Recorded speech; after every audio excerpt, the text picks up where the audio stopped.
कहता है कि पॉक्सो एक्ट में तुरंत गिरफ्तारी कर आरोपी को जेल भेजा जाए, लेकिन आरोपी अगर राजनीतिक पावर रखता हो तो कानून उसके आगे बेबस हो जाता है। हम बात कर रहे हैं जयपुर के जयसिंहपुरा खोर थाना क्षेत्र नाई की थड़ी की, जहां पॉक्सो एक्ट के तहत एफआईआर दर्ज होने के बावजूद एसएचओ सतपाल यादव ने 2 महीने में भी ना तो आरोपी को गिरफ्तार किया और ना ही जांच पूरी की। पीड़िता और उसकी मां और उसके पिता ने कानून से हताश होकर मीडिया के सामने आना ही बेहतर समझा। पीड़िता की मां परवीन बानो का आरोप है कि 7 जून की रात 11 बजे के आसपास इमामुद्दीन और एक निर्दलीय पार्षद जाहिद निर्माण उसके घर में जबरन घुसे और उसके पति को अपशब्द कहने और मारपीट करने लगे। जब परवीन बानो बीच बचाव के लिए आई तो उसके साथ भी बदतमीजी की गई। परवीन बानो की नाबालिग बच्ची को जबरन दोनों टांगों के बीच में दबाया गया, अश्लील हरकत की गई। एक पार्षद के सामने इस तरह की घटना शर्मनाक बात है। 8 तारीख को परवीन बानो जब रिपोर्ट दर्ज कराने पहुंची तो उसकी रिपोर्ट की सिर्फ खानापूर्ति की गई, एफआईआर दर्ज नहीं की गई। मजबूर होकर परवीन बानो को ऊपर शिकायत करनी पड़ी, जिसके बाद 15 जून को एफआईआर दर्ज की गई। जांच एसएचओ सतपाल यादव ने अपने पास रखी। 2 महीने बीतने के बाद भी ना तो जांच पूरी हुई और ना ही आरोपियों की गिरफ्तारी हुई। आरोपी इमामुद्दीन का साथ ही पार्षद जाहिद निर्माण है, तो जाहिर है पॉलिटिकल दबाव तो बना होगा। जाहिद निर्माण ने कांग्रेस को समर्थन दिया है, तो हो सकता है विधायक महेश जोशी या महापौर मुनेश गुर्जर का भी दबाव पड़ा हो थाने पर।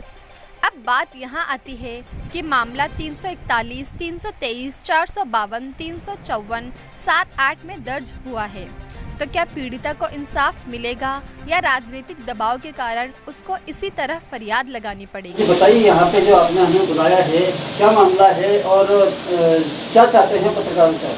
सर, हम आपसे ये चाहते हैं कि मेरा नाम परवीन बानो है, मैं नाई की थड़ी निवासी हूँ। नाई की थड़ी मेरा घर है। 7 जून को 2 व्यक्ति मेरे घर आते हैं 10-11 बजे के टाइम। आके उन्होंने हमारा दरवाज़ा बजाया। दरवाज़ा बजाने के बाद मेरे हस्बैंड ने गेट खोला। गेट खोलते ही जो अंदर आए, एक तो जाहिद निर्माण और एक नाम है उनका, दोनों जने अंदर आए। अंदर आकर और उन्होंने मेरे हस्बैंड से गाली गुफ्तार करने लगे, गाली वाली बकने लगे, हाथापाई करने लगे हमारे से। हमारा खाना उठा के ज़मीन पे फेंक दिया उन्होंने। उसके बाद जो हुआ तो मेरे शोहर जो आए, मुझे भाई लड़ाई नहीं हो जाए, झगड़ा नहीं हो जाए, इन्होंने बात को दबाने की कोशिश करी। कभी कैसे हाथ विनती जोड़े कि आप यहाँ से चले जाइए, रात का टाइम है और अभी हम सुबह बात करेंगे। फिर भी वो दोनों नहीं माने। एक का नाम जाहिद निर्माण था, वो ज़्यादा पावर में था। उसने आकर फिर वो बाद में जो ये कुछ बात बढ़ने लगी तो मेरी बच्ची है 10 साल की, मेरी बच्ची मेरे पास खड़ी थी। सर, मेरी बच्ची को लेके इनाम भाई ने अपने दोनों पैरों के नीचे कस के दबा लिया और दबा के और फिर मेरे हस्बैंड से कहने लगे कि अब तू ऐसे नहीं मानेगा, अब तू ऐसे मानेगा जब हम तेरे साथ कुछ करेंगे, तेरी बच्ची के साथ कुछ करेंगे ना। मेरी बच्ची से चीना झपटी करने लगे, मेरी बच्ची को खींचने लगे सर। और एक जाहिद निर्माण नाम का था, उसने मेरे हस्बैंड को खूब मारा, मुंह पे चांटे मारे, मेरी कमर पकड़ के मुझे धक्का दिया, ज़मीन पे गिरा दिया। हम थाने गए रिपोर्ट कराने के लिए, तो वहाँ पर भी हमारी सुनवाई नहीं हो रही। वहाँ पर भी कोई सुनवाई नहीं हुई हमारी। हमें चक्कर खिलाए गए, बस ये हमें ये तसल्ली दी गई कि हम करेंगे, कार्रवाई करेंगे। फिर कौन सा थाने का मामला है? जयसिंहपुरा खोर का मामला है सर ये। फिर वहाँ हम गए, फिर वहाँ पर हमारी सुनवाई नहीं हुई। फिर उसके बाद में हम तो कुछ समझते नहीं इन बातों को, हम तो सीधे साधे गरीब इंसान हैं, हम तो कुछ नहीं जानते इस मामले को। कितना समय हो गया इस बात को? इस बात को दूसरा महीना हो गया, 2 महीने हो गए।